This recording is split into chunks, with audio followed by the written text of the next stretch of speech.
by 543-8830 as we preview tomorrow's County Board of Supervisors meeting.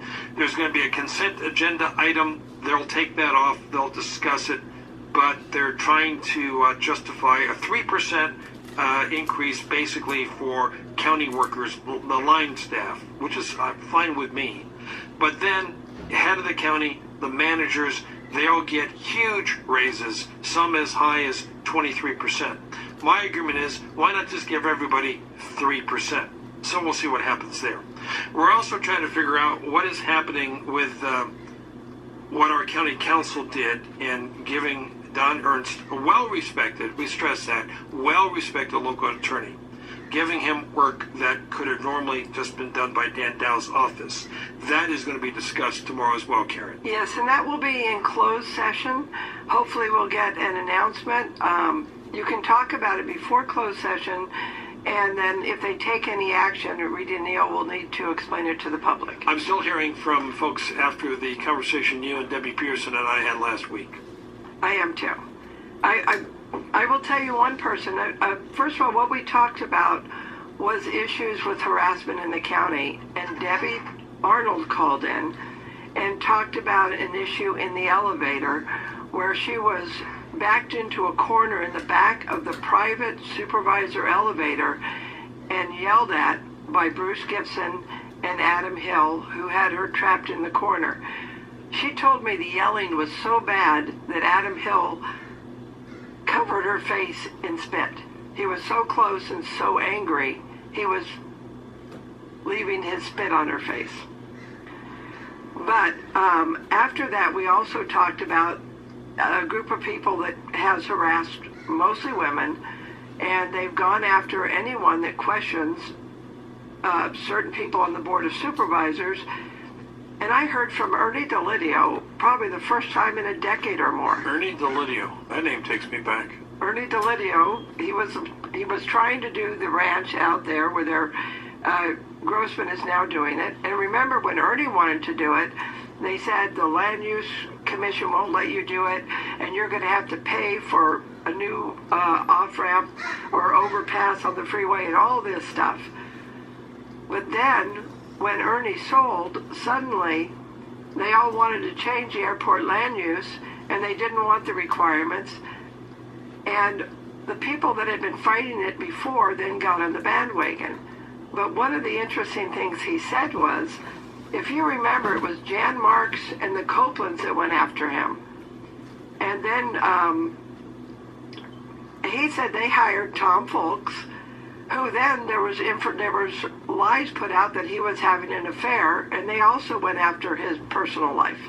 Jack is with us in San Luis on KVE. Say hi, Jack. Dave, Karen, thanks for all your good work. Karen, real quick, any updates on the Helios day spring and any implications coming down the road for people in the county or the city? I'll take my answer off the air. All right, Jack. Okay. I will have Helios Dayspring was sentenced, I think it was around 2 years in prison. He has to check in August to federal prison. But I will have two different stories coming out regarding some of the other people doing similar things and who are working with Helios and some of the issues with their marijuana businesses. I would point out, and it's not a critique, it's an observation. I went online, I looked at Caspi-Y, I looked at Tribune, I looked at New Times. None of them are reporting on any of the stuff we've talked about today. None of them are reporting about the wages and the salary increases being proposed. No one is talking about Don Ernst versus Dan Dow. You're the only one talking about it. And I'm surprised because the wages are on the agenda. They're on the county agenda. You can go and you can read the documents. And the other one would take a little work. You'd have to make some phone calls. But it's also on the agenda that it's in closed session to talk about the pharma case. It's just an example of what happens when you're short-staffed. Yes. I'm trying to be fair here, so you decide what your priorities are, what you can cover. I will say, though, we have the smallest staff, and we're able to cover some of these big issues. Yeah, but that's what you do. I mean, you're not doing top 10 Mexican restaurants on the Central Coast. That's true. You're not doing, and again, I'm not critiquing. I'm just observing. You're not doing the best of. What's your favorite hair salon? Right? You're focused like a laser beam on what's happening in the county, and everybody else, including this show, we're trying to cover the waterfront. Anyway, people should go to calcoastnews.com. You also posted a new article today about wages in Santa Barbara County, SLO County. You're also going to post an article specifically about the story and the allegations surrounding Supervisor Arnold and the elevator from 2012. Yes. When's that going to be posted? That should be either posted tonight or first thing in the morning. All right, Karen Veely, nice job. Thanks for coming in. You get 30 seconds for a final thought. And please go to Cal Coast News.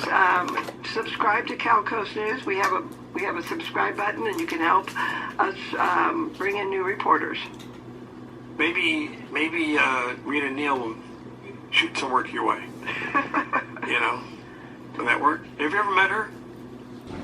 I don't think so. I've seen her, and I've spoken to her on the phone, but I don't think we've ever been introduced. Maybe you and I could take her to lunch someday. Well, she can take us to lunch. Rita, are you game for that? Rita, we should all have lunch. All right, Jared, thank you. Appreciate it. Off we go. We've got Michael Latner.